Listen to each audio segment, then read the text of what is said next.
happens in just 60 seconds.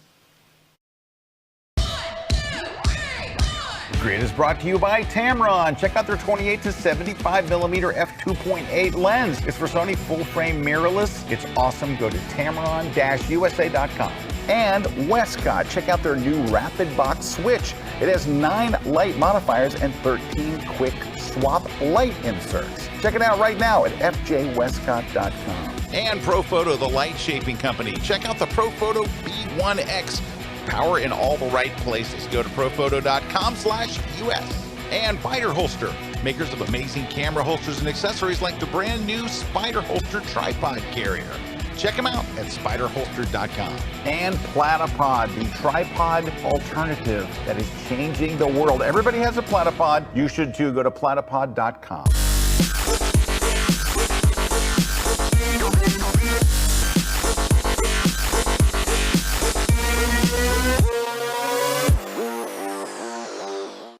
Hey everybody, Scott Kelby here. Welcome to another live episode of The Grid.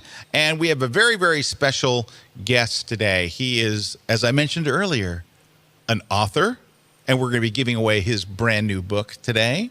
He is a photographer, a really good photographer. He is a podcaster. You run the Candid Frame podcast. That's right. And just one of the nicest guys in our industry, and a really fun guy, and a very smart guy, and a very handsome guy on camera, considering he does a audio-only podcast. Ibarionex Perello, welcome to the show. Scott, thank you. I appreciate you having me. Welcoming me to Tampa. Oh, yeah. You know, we just did like a little picture right before we went on, and he looks so good on camera. I'm like, dude, you're wasted with an audio podcast. You need to turn a camera on you. No. If I looked like you, my whole thing would just be close-ups of me like that. Yeah, I can't do that. Looking into that lens is like a big black hole to me. Yeah. And I start to stutter and get very awkward. Oh, come on. And you know what, though? You also have the best voice. Now, I do have to give him some props. So one of the most fun interviews I've ever done in my entire career was with you at the Adobe did a pop-up store in San Francisco. Yeah. Like what was it, around for 2 weeks or something? Yeah. And you were there. It was the first time we met, I think, and we did an interview. And you're a master interviewer. Like I told you, I'm a dude with a show. You're a master interviewer. You're like a journalist. You're like a serious guy. And you asked the most interesting, in-depth questions. It was like I'd never been like challenged in a good way in an interview like I was that day with you. Oh, good. I'm glad to hear that. So first off, go check out his podcast, The Candid Frame. It's great. And you get all kinds of people in there. I get everybody. You do. You get everybody. Yeah, we've got like 450 something interviews on there now. And I've been doing it for 13 years. So wow. I try to get people who are like big names that everybody knows, but also people who people don't know, but who are creating some amazing work. So it's a thing I'm very, very proud of. Barnex, I don't know about you. Did the air conditioning just kick on? Just kicked in. That's a very odd thing to happen during the grid. I don't know if you guys heard it where you are, but it sounded like a truck just drove in the room. Now, normally we turn the air conditioning off so we can swelter and drink our grid cups. By the way, these grid cups are from Mike Kubasi. He didn't actually buy them. He made us buy them, but he came up with the idea. He kept seeing us drinking water bottles. Oh, okay. And he's like, dude, that is so not Hollywood to do that. He said, you need to have little grid cups. And now our guests get one. You got a grid cup today. Yeah. They're very special, and they're filled with liquor. No, it's just regular water, but it should be filled with liquor just to loosen up our guests. Do you need some loosening up? Always. All right.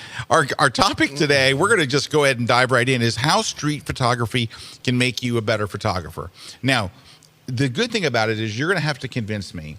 I'm not a street photographer. Okay. And I admire people that are really good at it.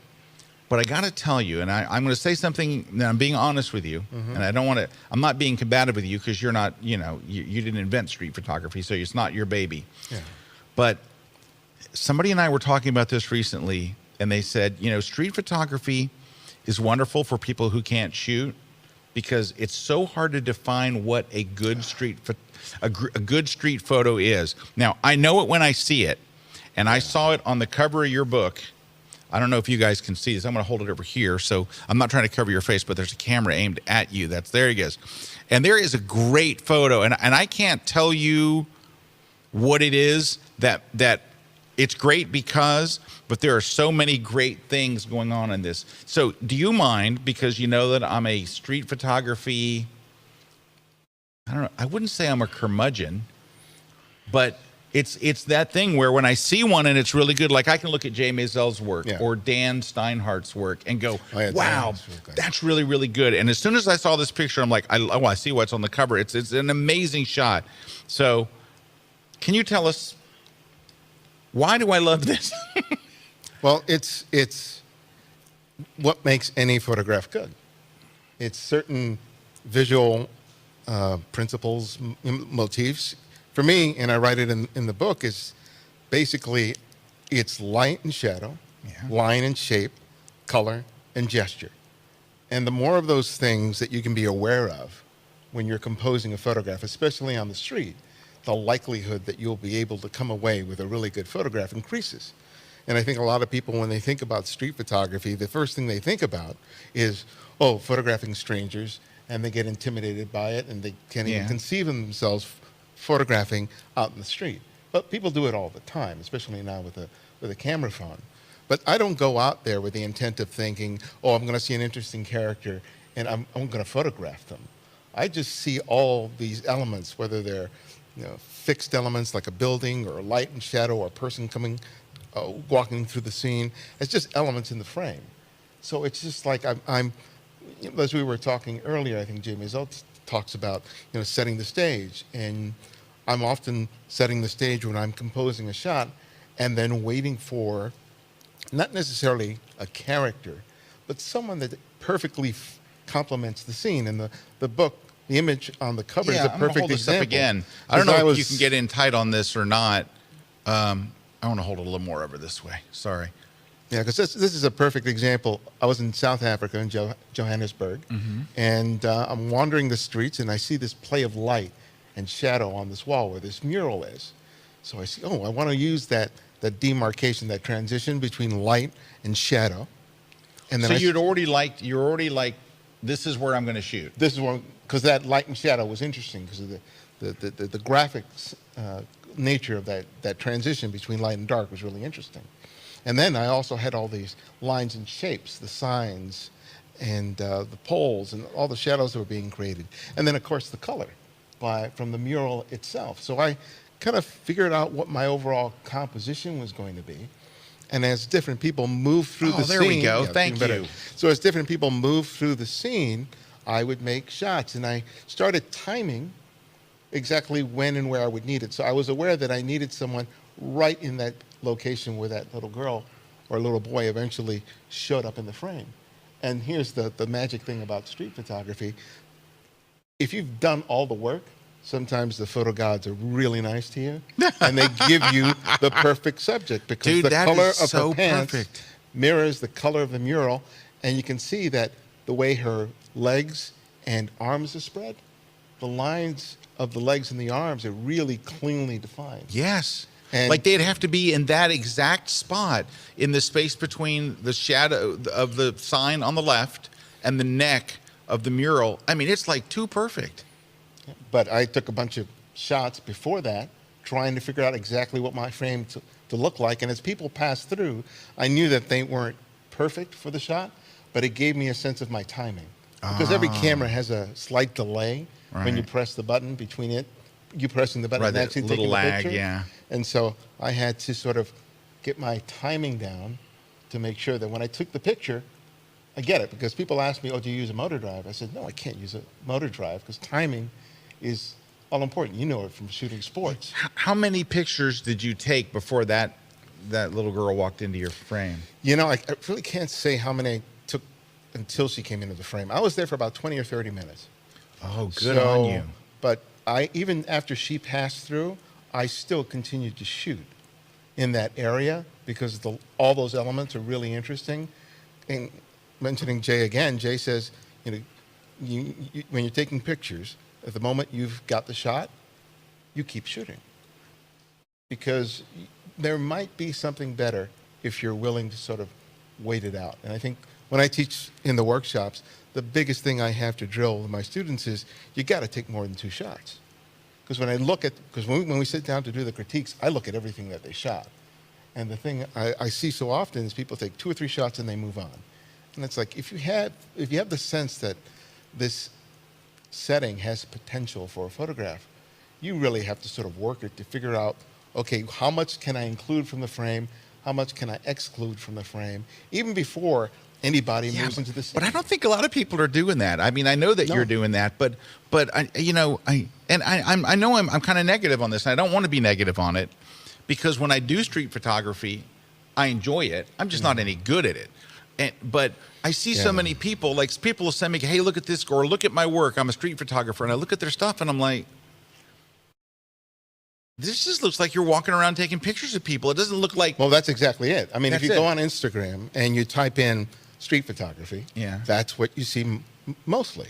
People taking pictures of people walking down the street. Yeah. And all they're doing is they're taking pictures. They're taking pictures of people moving down the street. They see some attractive woman or an interesting character. They make a shot.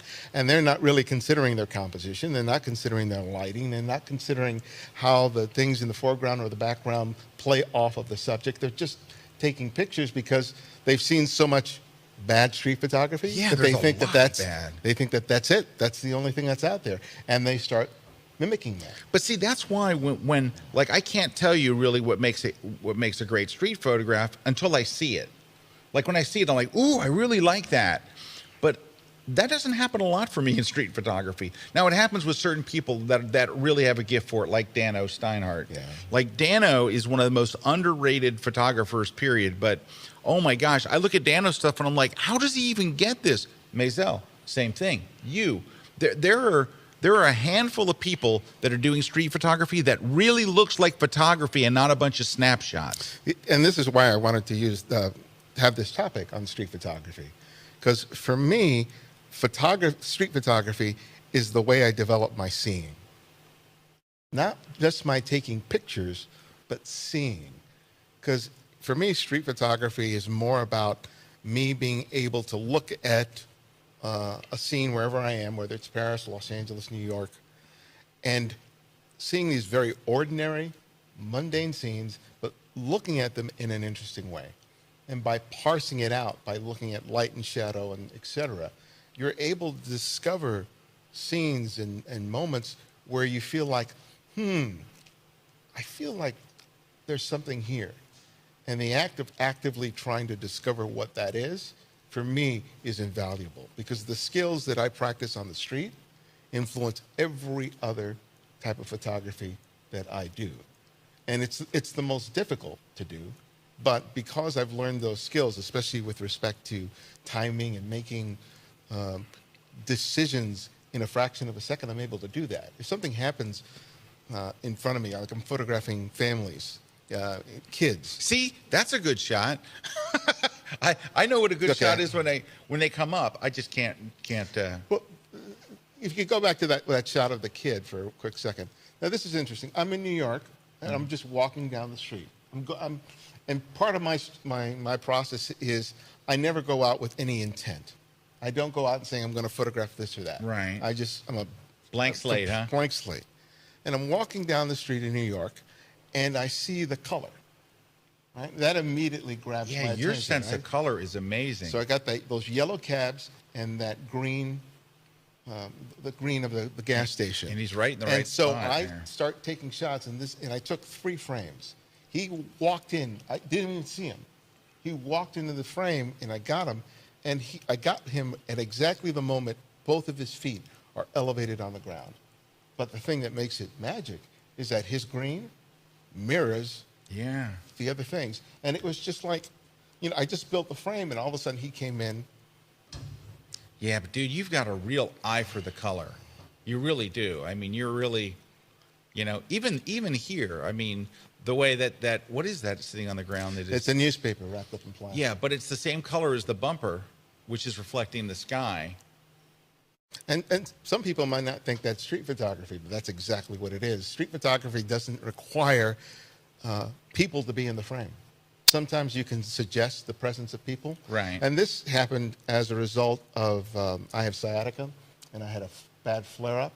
So as part of my rehab, I had to walk around my neighborhood to get back up, to get my body back up into. Yeah. And what I started to do is when I walked my dog, I would always walk the same route. And the challenge for me was, can I find something interesting to photograph every time I walk my dog, even though I'm walking a very familiar route? And I did that for about 6 months. Really? And it was like, okay, I can't divert from my route. And things I started to do, I sometimes would observe what was happening with the light, so I'd leave like 15 minutes later or a little earlier, and that was a challenge. And it really allowed me to hone my skills because, I would sometimes go somewhere else to photograph. I would go to downtown Los Angeles or Venice. Yeah. And that was, even though my back hurt like the dickens, that challenge of trying to find something new within a route that was probably about 2 miles round trip was great. And there would just be things that I never would have observed otherwise. So that daily practice is something, I always have my camera, so that daily practice is what's allowed me to develop my seeing to the point that I can make photographs of virtually anything, anywhere. I don't have to go to some exotic location. And a lot of people say, oh, I can't, if I was traveling to France or London or Turkey, I could make great photographs. And I'll go, sometimes great photographs are just outside of your doorstep if you know how to see. And that's why for me, street photography is such an essential training ground for me. Because without it, I wouldn't have the excuse to shoot as much as I do. And it would only happen every couple of weeks or months. And you're making a good case for it. Yeah. All right. Hey, when we come back, we are going to talk about, I want to talk about your book just a little bit here. Okay. We've got some nice giveaways today, including something new and exciting. We've got some shout outs. We've got news. We've got it all. And it's all going to happen in just a minute. So don't go away.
When you need a tripod that is compact,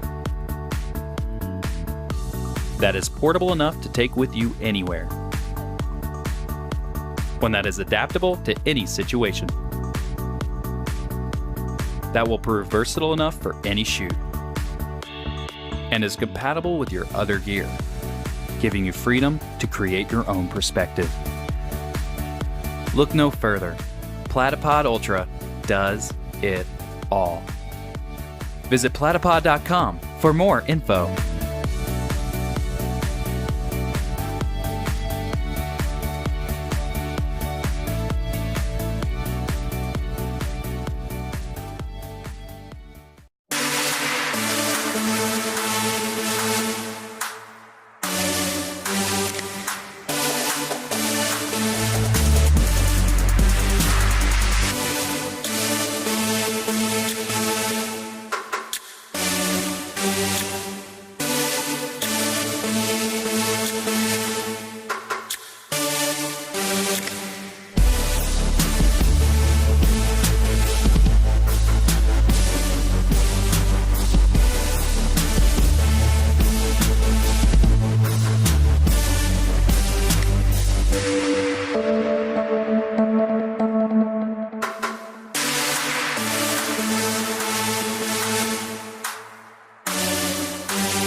This segment of The Grid is brought to you by B&H Photo, the professional source since 1973. Hey, everybody. We are back. Scott Kelby here with Ibarionex, and we are talking about street photography today, how street photography can make your overall photography better. First, a couple of shout-outs. It looks like Victoria Pavlov is here.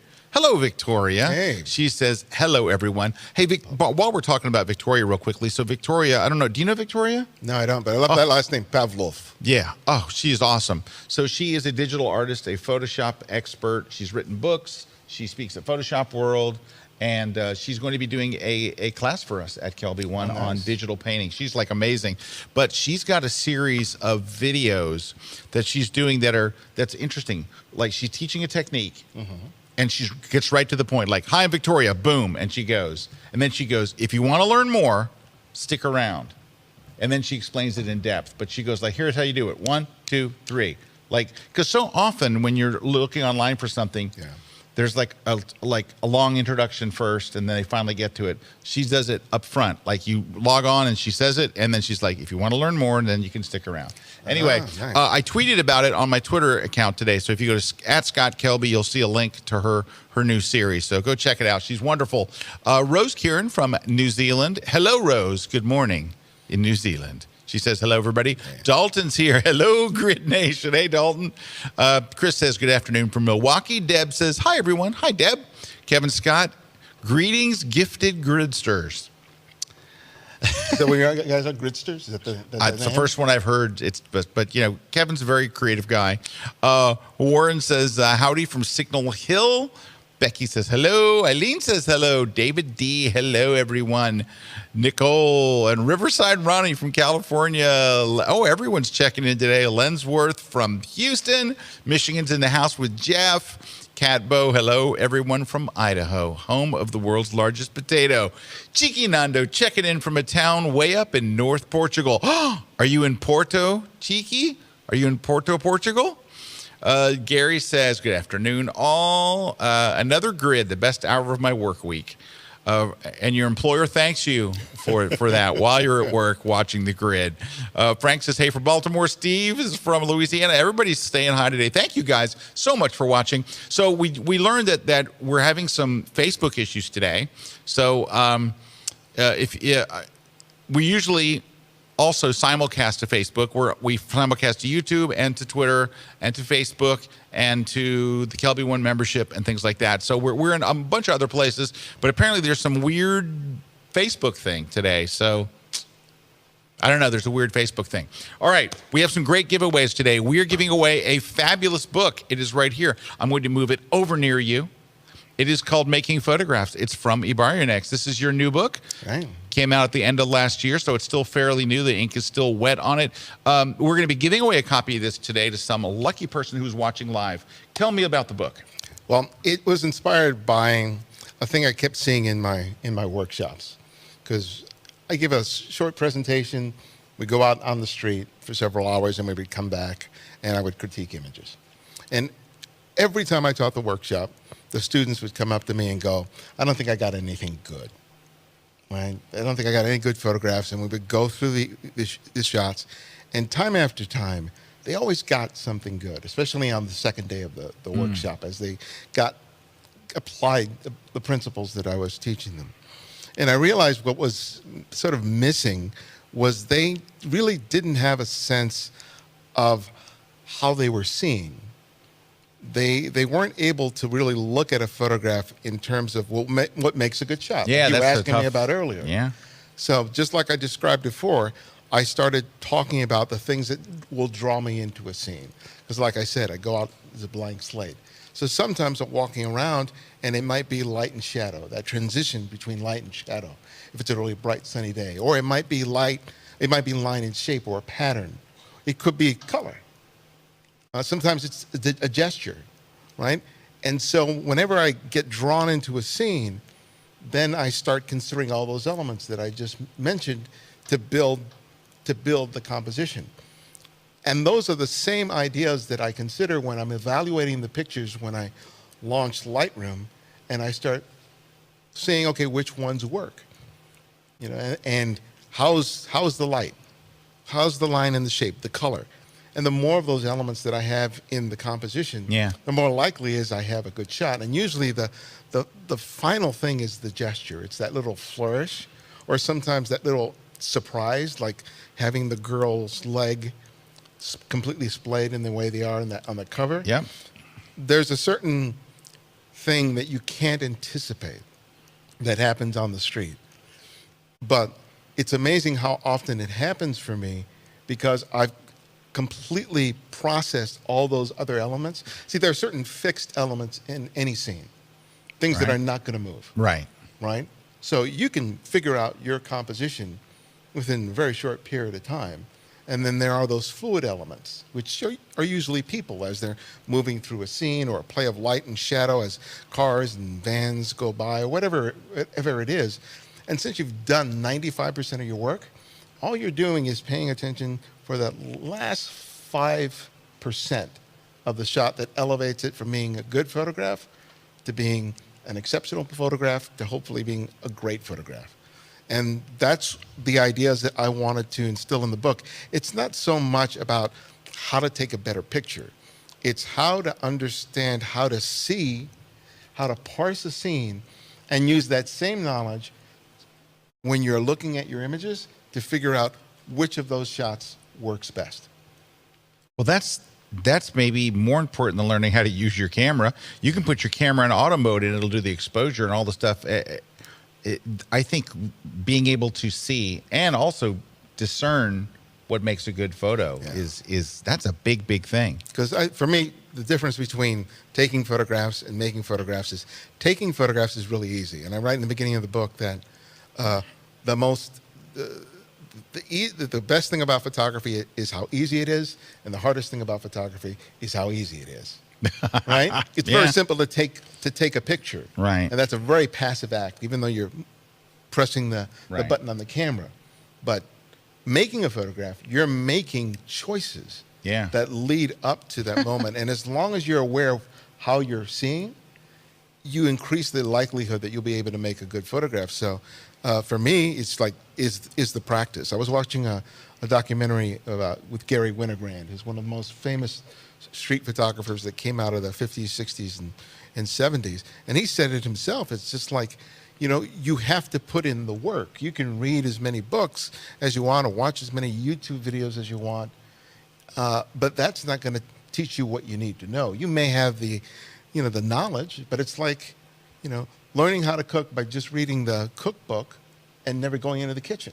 Right, yeah. You know all this stuff about, all the ingredients. How to pre-cook, heat the oven. But unless you put yourself out there and take a lot of bad photographs, because my hard drive is filled with bad photographs. Oh, mine too. We must have the same hard drive. But for me, that means I'm putting in the work. Yeah. All right. So a couple things real quickly. We are going to give away a copy of this today. So hopefully you'll get to win it. If not, of course, you can pick it up at Amazon or Barnes & Noble or wherever fine books are sold. So check that out. Someone's going to win it today watching live. Will you sign it for us? Oh, yeah, absolutely. He'll sign it as well. So there we go. We also have a brand new book. So new, it's not even in print yet. It's called, ready? The Landscape Photography Book. Let's zoom in tight on it. Doggone it, he didn't do it. There we go. So this is my brand new book. It literally just went off to press this week. It is published by our friends at Rocky Nook, the same people that publish your book. Right. And this shout out to Ted. Shout out to Ted, the Ted editor. So this landscape book is and this is important. Let's zoom in on it again when I'm talking. This is important. So it's not a Barry Next talking, but it's me saying this. If you're really good at landscape photography, do not buy this book. This book is for people who are getting into landscape photography. So if you're a beginner landscape photographer, or maybe you're moving from beginner to intermediate, it is for you.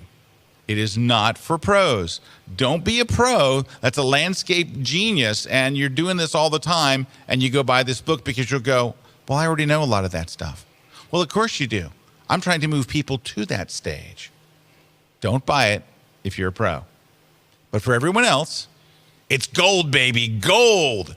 So it is written in the same style as my digital photography book series. It's one thing per page. And I really got into some really cool stuff. So I had somebody read it the other day, and they called me. They were on chapter 6, and they're like, I cannot believe how much stuff I did not know.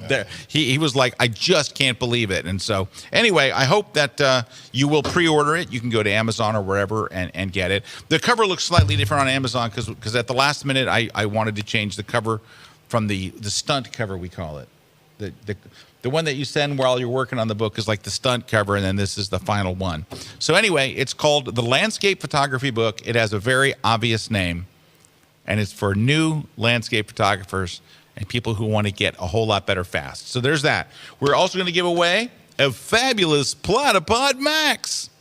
I know, move it over there. There it is. Sorry, there it is. We're camera challenged today too. Juan is not here, and we're running it full bore here. So we're just cheating and using that other camera. But anyway, a Platypod Max is what you're going to use instead of using a tripod. This is the big boy. This is the pro version. This is the one that you can put your big cameras on. Do you have a Platypod? No. Watching your show last week was the first time I heard about these things. Dude, they are it. You're going to leave with a Platypod. Okay. We're going to give you a Platypod and a cup. That's all you're getting, though. Really? A Platypod and a cup. Yeah, that's it.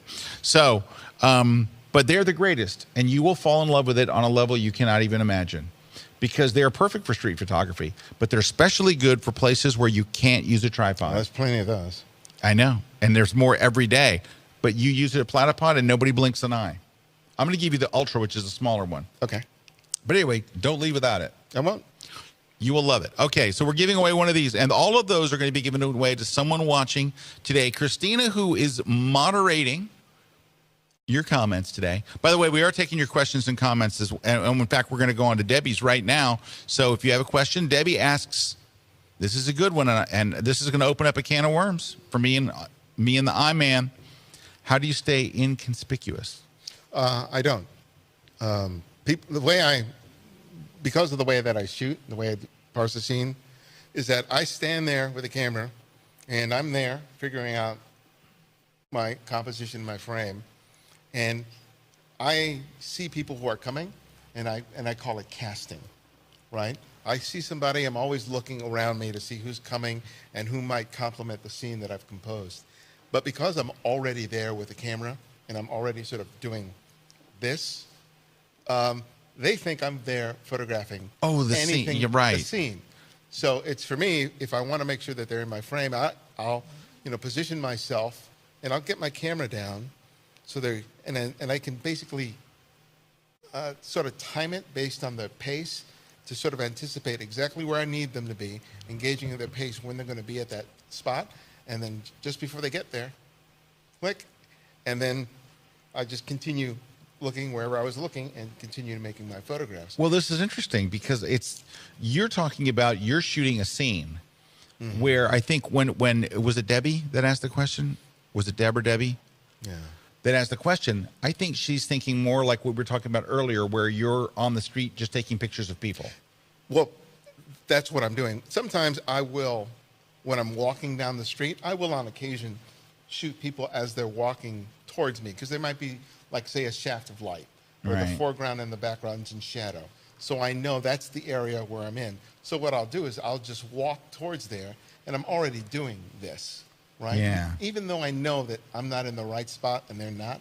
And again, as we both move into the right location, it's like, well, and I just keep moving. But guys, I hope you're really listening to what he's saying, because he's really giving you some great nuggets here. Do you notice how many times you've mentioned the scene, the lighting, the color?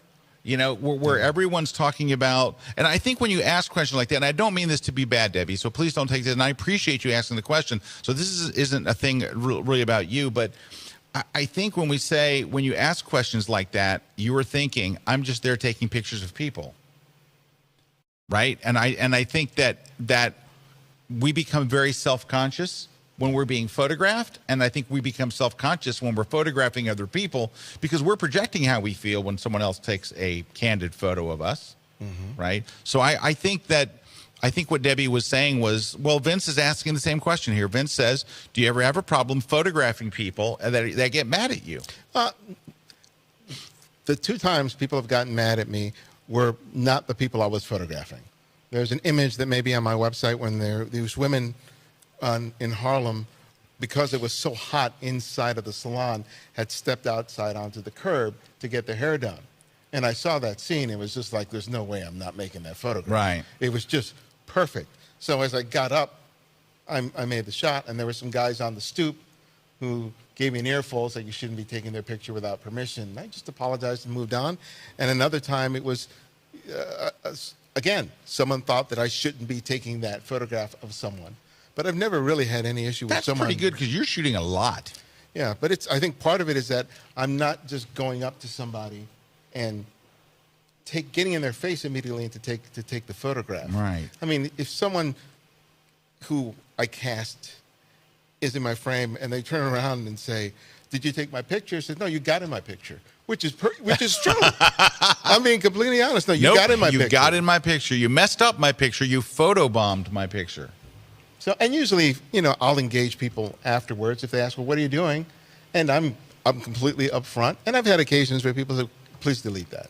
And I go, "No problem. Yeah. I'll delete the picture," because for me, it's like it's not worth the aggravation. Some people are very militant about that. I said, "No, I'm never going to delete it." And it's like it's not that big of a deal. So I think that a lot of people don't shoot street because they're afraid of that. But if people just look at it as, because like on the first day on my workshops, I tell people, I don't want you to make people the main subject of your photograph. You can use their feet, you can use their hands, you can use their really shadows, good. because I want them to get comfortable shooting on the street. So you're going to build your scene, you're going to find your scene, you're going to observe light, line, and shape. And on the second day, they can start incorporating people in their compositions. But once they get into the groove of what it's like to see and photograph, and by the time the second day, they're making amazing photographs of people. It is interesting when I have done it, how I guess reticent I am at the beginning of the process, to where at the end of the day I'm shooting everybody. It does that barrier does break down the more you do it. I go through the totally same agree. thing every time. Yeah. Every time I go out to shoot, I get nervous. Yeah. But that's why immediately after I'm out of my car or out of the subway, I start shooting immediately, even though it may not be a great shot, because I want to get into that groove. I want to get into the rhythm. And once I get a good shot, not necessarily a great shot, but a shot that feels like, okay, the wheels have been greased and I'm moving, and I just ride that momentum as much as I can. Great. And sometimes I may not come away with a good shot that day, but just the fact that I put in the practice is enough. Hey, I have a quick question for you. Greetings from Pennsylvania, and the question is what is your favorite camera and lens combo for street photography? This is the camera I use. This is a Fujifilm X100F, which has a 23 millimeter, which on a crop sensor is 35. So right now, this is my one and only that's full camera. frame, or is that no, crop? that's APS-C. Okay, so that's APS-C, APS-C. so it's a crop sensor, and you've got it's a 35 that's on there? It's a 23. Oh, 23, So but 1.5 magnification. So it's like a full frame with a 35. 35. Okay. Right. But I used the Leica Q last year for 6 months, and that has a 28 on a full frame. Ooh, that's oh nice. Man, and Ooh, that's using nice. 28, I was just like, that's when I finally do get a camera. The first lens I'm getting is a 28 or a 24, because I had to see completely differently as opposed to shooting on 35. It's a big of a challenge, but I really liked how transformative it was. All right, and say that one more time. That's a Fujifilm X100F. It came out like a year and a half ago. You like it? Oh, I love it. Yeah. You know, I do talk to people that have Fuji. Kathy Perupsky, who is a kind of a regular in the audience here, and she does a lot of stuff for us here at Kelby One. She assists on photo shoots, and she's quite a good photographer herself. She has a Fuji, and she loves it. I've never met anyone that has a Fuji camera that does not like their camera. Yeah. No, they can get pretty passionate about their Fujis. Yeah. Yep. All right. Hey, when we come back, we have a couple more comments and questions. We have other fun stuff coming up, and we're going to pick our first winner, which would be for the landscape book. I want to save the Baryonex's book towards the end, because that's, it's the thing. So stick around. We'll be right back. Don't go away. I talked to so many photographers who are completely freaked out as soon as you mention lighting portraits on location. They hear that and they're like, oh, that's too complex and I'm not sure about it and I haven't had good results with it. I think I know why that you're having a problem with it, and I want to solve that problem for you. So I did an entire class based on location lighting. And we're going to go on location. We're shooting indoors, we're shooting outdoors, we're shooting in direct light, we're shooting with window light, we're shooting all these different things. We're mixing the strobe and the ambient. But when you see how easy this is, it's going to change the way you think about taking lights on location. It is so much easier than you think it is. So should you be using TTL or should you be shooting in manual? What are your camera settings? What ISO should you be at? What's the right f-stop? If these things are questions that you have, we're going to clear all of that up in this class. I'm going to give you the actual settings to use. I'm going to show you exactly how to do this, and you're going to see it all from scratch. We went on location, and you're going to see the whole thing from beginning to end, and it's going to change the way you think about location portraits forever. So come and check out my brand new class on location lighting techniques exclusively at Kelby One.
This segment of The Grid is brought to you by Canon. Make sure you don't miss any episodes of The Grid by subscribing to Apple's podcast app or iTunes. It's free, and we even have a special audio-only version, too. So sign up today. Hi, everybody. Scott and Barurinex here. We are back.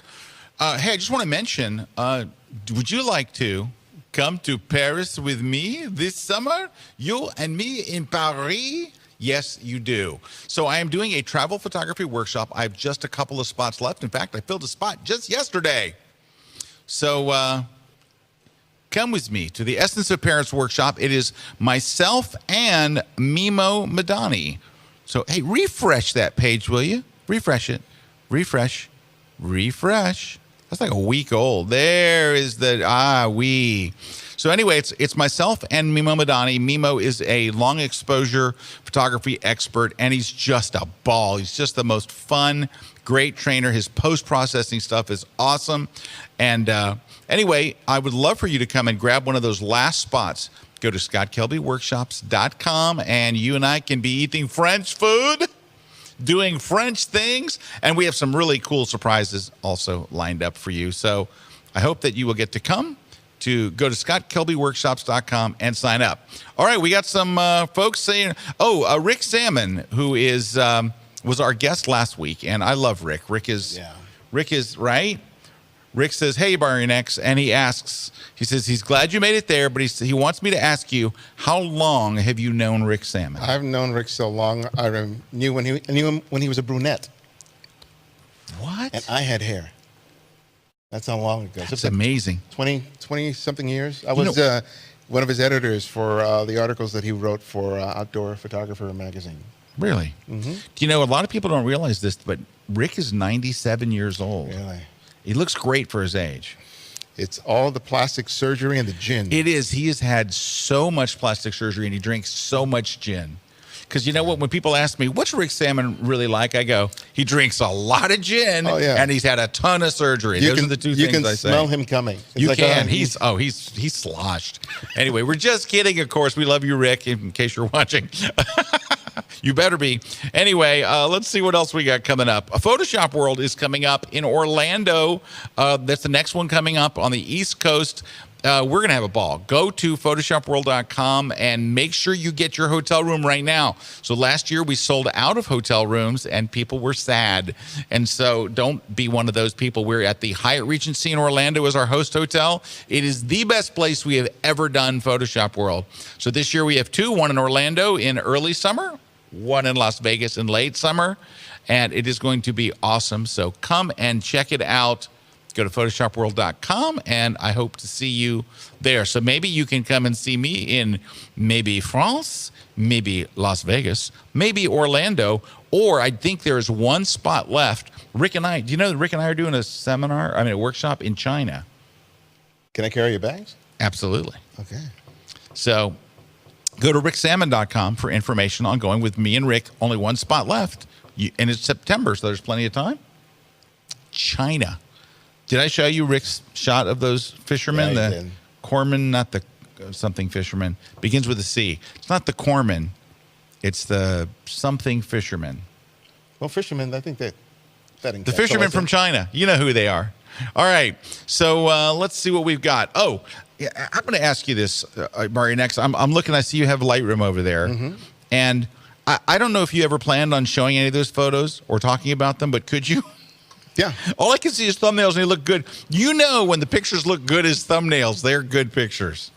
Okay, great. Let me see what I'll show you. Here's a good shot that sort of encapsulates. Right, excuse me. You can just press F. F. Ah, there it is. Thank you. You're welcome. Okay, so this is a perfect example, right? So I'm at this street corner in West Los Angeles, and I haven't shot all day, and I got to get my shooting in. So I walk around and I see this corner and I see this play of light that's happening on there. I go, oh, that might be really interesting. Let me sort of work this scene. And at one point, I'm photographing a variety of different things. Nothing's really working. This person with these two dogs was walking where the bike was initially. And I engaged and took some shots and engaged him in conversation. And he kept moving later on. And then later I came back. I was about to make a left there, and then I saw the guy with the bike. And because I knew what was happening with the light, I knew that the bike would cast a shadow on the sidewalk. So I just kind of positioned myself. I had to back up a little bit to make sure that I got the dogs in there. And as he came up onto the curb, I made the shot. And I was there maybe 5-7 minutes. But what stopped me, what arrested my attention was the light. And then I started looking at what was there in terms of the line and the shape of the curb and the lines in the sidewalk and the yellow and the red. And then you see this guy with the red shoes and the yellow. I know you do. I will say this: the street photography gods shine on you a lot. It's really fun. And like this, this shot again. It was. I just looked at the light and I saw the color of the shoes in the window, and it was like, and I saw the shadow and I saw the street scene. I said, oh, there might be something here. There's something, right? there. And so I crouched down and I just waited for different things to come in. Most of it wasn't working, and then this woman came in, and I just timed it right. And for me, the image is really critical that the splay of her legs mirrors the splay of the mannequin in the scene. Here's one that I just shot recently. So there's a Black History parade that happens that starts not too far from where I am, and I try to go there every year. But this year, I was really trying to challenge myself to make much more complex, layered photographs. And I had just finished photographing some cheerleaders when I saw the light hitting his hand, and I made a straight beeline for him. And a good tip for people who are intimidated about photographing people: go to a parade before it starts, because there you can get up into people's faces, and it's not a problem. And they don't care. They don't care. They don't care. So it's an easy way of getting past that fear. But I immediately saw the light, and I started considering, his hand position. I kept seeing his face going in and out of shadow as he moved back. And as soon as I got into the scene, I was composing the frame, waiting for him to sort of tilt the trumpet down so that the bottom of his face was illuminated, but I was still paying attention to the person on the left, the people in the background. Yeah. And that was absolutely kind of essential for me to make the shot. And I'll show this one more. No, here's one that's really kind of interesting. So I'm teaching a workshop in Hollywood, and I see this guy doing push-ups. And this is LA, because you see a lot of people doing exercises on the street, but there are very few people who will bring their own push-up bars. Yeah, right? it looks like he brought his own push-up bar. Yeah, and which is part of LA is you want to be seen. So this guy was obviously doing his exercises, because he looks good, right? And at first I was at his feet, and I made a couple of frames, and I realized I was in the wrong position because there were a bunch of cars in the background, and I realized I'm going to have to move, because a lot of times people shoot from where they discovered the subject and they don't move, and usually that initial spot is not the best spot. And because I was scanning the edges of my frame, I realized this is not the right place. So I ran over to the top, so I was above his head, so his back was much more prominent, composed my frame, and then I was looking for something to complement it, right? So, because the street itself, the stars on the sidewalk, they're important to the shot. Yeah. But I needed something to balance it. I knew that the stars alone wouldn't do it, right? So I was timing myself so I would get him at the moment where there was the most tension in his back. And I was hoping that I'd get something in the upper left-hand corner. But at that moment, I got something from the lower left-hand corner as well. These two people entered my frame at the same time. Yeah, the shot has great balance. And it just creates this wonderful And this look at the way wonderful the triangle. shadow. Can we go back to that shot again? Yeah. Look at the way the shadow aims right at him. Yeah. Like the shadow of the pole or whatever. And- It's funny that you mentioned the push-up bars, because I often will, when I'm out in the street, will have my push-up bars with me. Except for I have more definition in my back than he does. I mean, he looks okay. He looks fine. But I mean, if you really want to see definition, when I'm doing my push-ups, I think it's much more dramatic. Yeah, and I'll just quickly show you. I'll just cycle through these. Just saying. So my mother-in-law moved in with us. So I started documenting her life with us.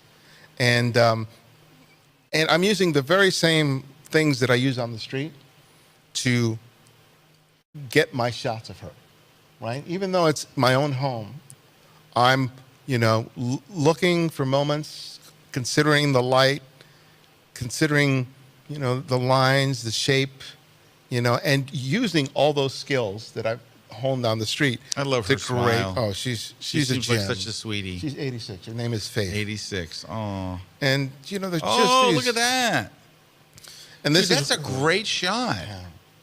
And that's why for me it's so essential to constantly be, especially in your own home, because most people don't think about photographing in their own space because they think it's so ordinary and mundane. But because I've sort of trained myself to constantly look what's happening with light and line and shape. Yeah. You know what the problem is here?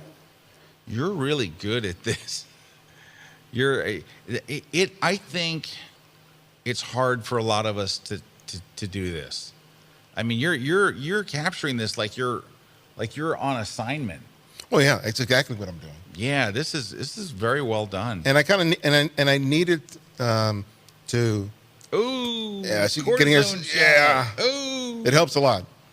But for me, that's been essential to me practicing my photography anywhere and any time. Because I was talking with a photojournalist, and we talked about this idea that we've spent our lives photographing other people, and how rarely we turned our cameras on our own lives. And so that really set the spark in me to photograph our time with Faith. And I'm doing a project where I'm following families in their morning routines. And, you know, especially with kids, they're all over the place. They're running, but I'm able to adapt and respond to all of those things because I've conditioned myself working on the street to evaluate all of those things and just be ready for the moments when they present myself. So I think that even though some people are reticent to take on street photography, you know, I think if they pick up the book, they'll realize that what they think street photography is probably too narrowly defined, and that if they just go out there, and even if it's in their own neighborhood, they'll be able to put in the practice to become better seers and better photographers. Because if you're not shooting enough, it really is hard to maintain all that, the momentum of all the stuff that you learned. And the book we're talking about, which we're going to give away right now, Making Photographs, you can find it at Amazon or Barnes & Noble or wherever awesome books are sold. Who is our winner for Ibarionex's signed book here? Rick from Iowa. You just won. Congratulations. Congrats. A signed copy of Ibarionex's book. We're going to give away a copy of the landscape book, which goes to Rick in No, not Rick. Who's this from?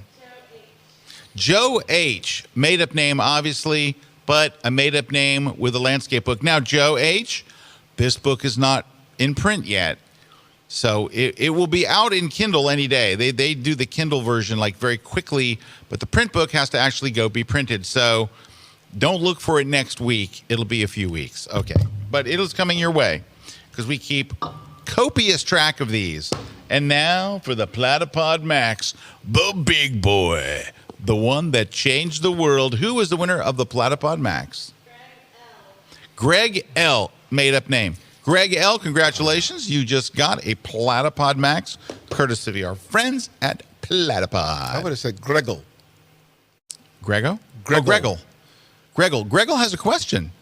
Gregel says, do you shoot using the EVF, the electronic viewfinder, or from live view? I use both. Use both? Yeah, I use both. Because sometimes I like framing it, but sometimes I want to get the camera a little lower. And sometimes it's, as you know, sometimes as you get older, it's harder to get up than get down. So sometimes I'll just bring the camera down and look at the LCD and sort of frame it that way. That's handy. There's a photographer, The Doggist. Have you ever seen his work? No. Oh, you got to check it out. If you love The dogs, Doggist? The Doggist. Yeah, The Doggist. he's made a career photographing dogs in New York and all over the country. And he wears these oversized camouflage pants, and he has these military knee pads underneath so that he can get down on the ground. Because he does it so often. And then you wrap stakes around his legs. And it's like, No? I keep thinking, I need to get some of those knee pads so I can get on the ground. But, because it can hurt. Ron wants to know, do you need model releases for street photos? No. The way I use my photographs has largely been for my books and for magazine articles, which is considered editorial work.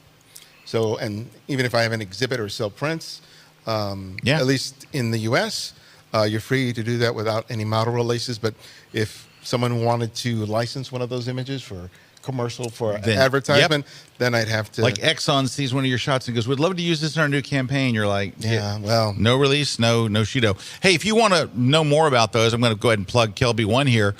We have classes on that. We have attorney Ed Greenberg and Jack Resnicki, who is a photographer's rights advocate. We have a number of classes for them, and they discuss that very topic, street photography, and they talk about all kinds of topics, but they talk about model releases, property releases, when you need them, when you don't, all that stuff. Go over to kelby1.com. It's all there. Keith asks, do you shoot in silent mode? This camera is pretty quiet even without me putting it in silent mode. So most of the stuff that I'm shooting, especially on the street, I don't need to put it into completely silent mode. It makes this little sound, and most people don't hear it at all. People are in their own world, so they don't pick up on it. Jock's Photo wants to know, do you shoot burst? Do you shoot in burst mode? No, I can't. Nope, one-offs? No, yeah, one-offs, because timing for me is essential. Because I've tried it, and what happens is that the moment is in between the frames. Even if I'm shooting at 9 frames per second. No, I know. Dude, I do that with football when I'm shooting like 12 or 14 frames a second. Yeah. And man, the quarterback's going back, and you want that shot where the ball's just leaving their hands. You get the shot here and there, 14 frames a second, and it's that shot between the. You're better off to time it. You know where I tried it and it was really miserable, and I should have known. I was with Peter. You know Bird. Peter. No, Peter. Why can't I think of his name? This famous sports photographer. Come on. I know who you're talking about. Peter Reed Miller. yes. Thank you. Peter Reed Miller, greatest guy, was at one of his workshops, and we were shooting tennis. And he's like, don't try to burst mode this. Yeah. And you know what? I had to try it anyway. He was so right. You got to time it. You will get the racket here, and then there's ball's gone. But if you time it, you'll get it. You're right. Daniel wants to know: do you give more room when you shoot the picture and then crop later in post, or do you compose and shoot it all in the camera? I try to get as much in camera as possible. I came up in the film days and making my own prints, and I filed my negative carrier to get those little black edges. So I kind of conditioned myself to get it in frame. But if you need to crop, you if will. if I need to. But if I can get it completely clean in the frame, I'm very happy. Completely clean in the frame. All right. Well, this has been really eye-opening. What a great day, because you've got me wanting to shoot street photography, which congratulations. That's not an easy thing for me to do. No, but I would go back. If I went out shooting street today, like if you and I went to downtown Tampa, we went shooting, I would think about it much differently than I did at the start of this show, which is great. Thank you for sharing all that. Where can people learn more about you? They can go to thecandidframe.com or ibarionx.net. Takes you to the same site. And there you'll see all the interviews that I've done on the Candid Frame. I have a YouTube channel where I critique images. Books are for sale there, and my workshop schedule is going to be up there soon. Can people subscribe to your podcast via iTunes? Yeah, iTunes or Stitcher. I also have an Stitcher? app that's available for both Android and Apple iOS. So that'll give you the entire archive of 453 interviews. Very nice. Because iTunes has a limit. So if you really want to go back all the way, which some people sometimes do, you can get the app. Wow, great. Well, guys, go subscribe to The Candid Frame. Do it right now while you're thinking about it.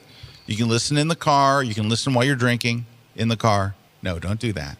That's bad. All right. Thank you so much for coming and being on the show. This was great. This was really, seriously, if I went out shooting, I would think about this in a totally different way than I have before. And to me, that's invaluable. Anytime, it's hard to learn stuff. Anytime you learn something new, I think it's awesome. So thank you very much. Well, thanks for having me on. All right, guys, thank you very much. Thanks to my crew here. Thanks to Christina, who's filling in for Juan, because Juan is playing absentee guy. Juan has missed like 3 days, and I miss Juan because Juan brings the power of. You didn't meet? Have you met Juan? I don't think so. We'll have to send you a video. Anyway, see you guys. Take care. Take care. Juan is magic.